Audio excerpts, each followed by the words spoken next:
Hey guys, welcome back to a brand new Ninjago video here on the channel. My name is TannerFishies. In today's video, we are going to be discussing the possibility of the Overlord returning yet again in Ninjago Dragons Rising. Now let me make this very clear because I feel like the premise of this video alone might bother some people for some reason. I'm not saying the Overlord will come back. I'm asking what if he does, and if Dragons Rising would even consider doing that. As I'm sure you guys know, the Overlord is a being in Ninjago comprised of just pure evil, and he is something of a constant within the Ninjago story itself. Always there in the background, always brewing, conflict fuels him, and you can't really destroy the Overlord. You can defeat him for sure, but destroy, that's another story. The Overlord has been defeated multiple times though. In fact, we saw him get defeated 3 times throughout the Ninjago story, and considering that the Overlord again is a constant, he could be popping up every few years, only to be defeated again, but pop up again in a few years' time. And that's why I personally think Ninjago will not be doing the Overlord ever again. The Masters of Spinjitzu saga that ran from 2011 to 2022, that was very much the Overlord story, or at least I like to think that it was. The Overlord was definitely the big bad during that saga, being one of the original antagonists and being the final one that the ninja faced during that show. And I really enjoyed that idea. However, with Ninjago Dragons Rising, while it is the same world,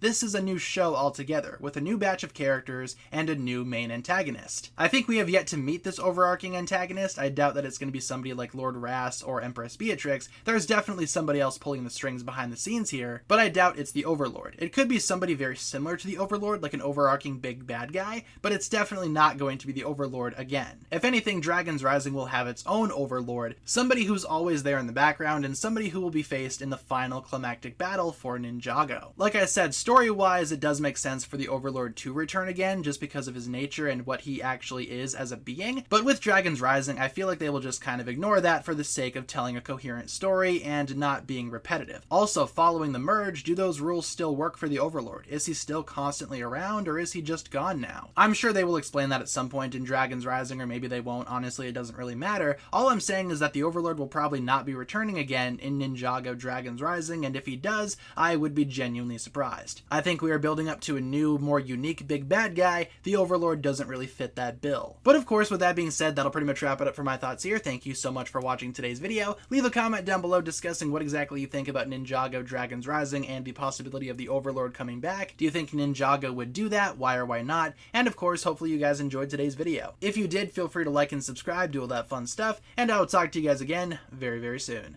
Peace.